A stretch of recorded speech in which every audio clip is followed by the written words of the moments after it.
వృద్ధులకు ఇవ్వాలి, వికలాంగులకు ఆడ పెన్షన్ ఇవ్వాలి అన్నటువంటి, ఉద్యోగులకు 1 నెల జీతం పడకపోవడం, ఈ 2 ప్రధానమైనటువంటి సమస్యలు అయ్యొచ్చు.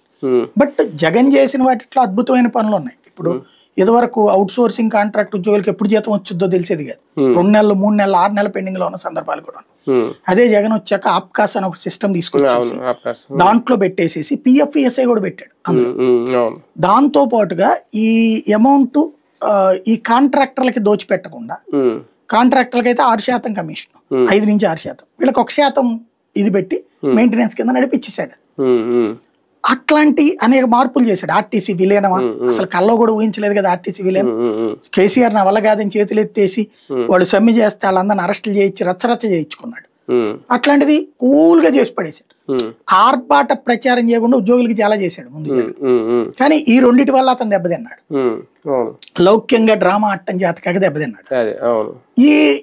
ఇప్పుడు వచ్చేటప్పటికి వీళ్ళకేంటి లౌక్యం తెలుసు, వీళ్ళ మీడియా ద్వారా రాయించడం ఏంటి, ఎట్లా చేయించడం ఏంటి, ఇదంతా నడుస్తోంది. ఉద్యోగులకు నాకు తెలిసి అంటే బాబు గారు ఇప్పుడు చేస్తున్నది ఏంటంటే, ఒకప్పుడు రాజశేఖర రెడ్డి ఫార్ములా, బాగా టెంపర్ క్రియేట్ చేసి ఒకటిస్తే సంతోషపడిపోతారు. ఆకలి బాగా ముందే అన్నం పెట్టేస్తే అన్నం విలువ తెలియదు, మన విలువ తెలియదు, పెట్టినోడు విలువ.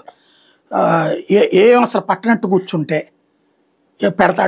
పెడతాడని చూస్తా కూర్చుని కడుపు మాడిపోతా ఉంటది, లోపల తిట్టుకుంటా ఉంటుంటాం. ఆ టైంలో తీసుకొచ్చి అన్నంతో పాటు అంత పచ్చడి ఇచ్చామంటే దేవుడయ్యా, మంచి ఆకల్లో ఉన్నప్పుడు అంత అన్నం. అంటే ఒకటి సార్ డిఏ అయితే ఓకే ఇస్తారేమో ఒక దీపావళికి ముందు చూడాలి లేదని, కానీ పిఆర్సీ విషయంలో కూడా పవన్ కళ్యాణ్ గారితో కూడా హామీ ఇప్పించారు. ఇప్పుడు మేము వస్తే పరిష్కరిస్తాము అనేది అప్పట్లో ఇప్పించింది. ఇప్పుడు ఆయన కూడా సైలెంట్ అయిపోయారు, వీళ్ళ మాట్లాడుతున్నారు. సిపిఎస్ విషయంలో కూడా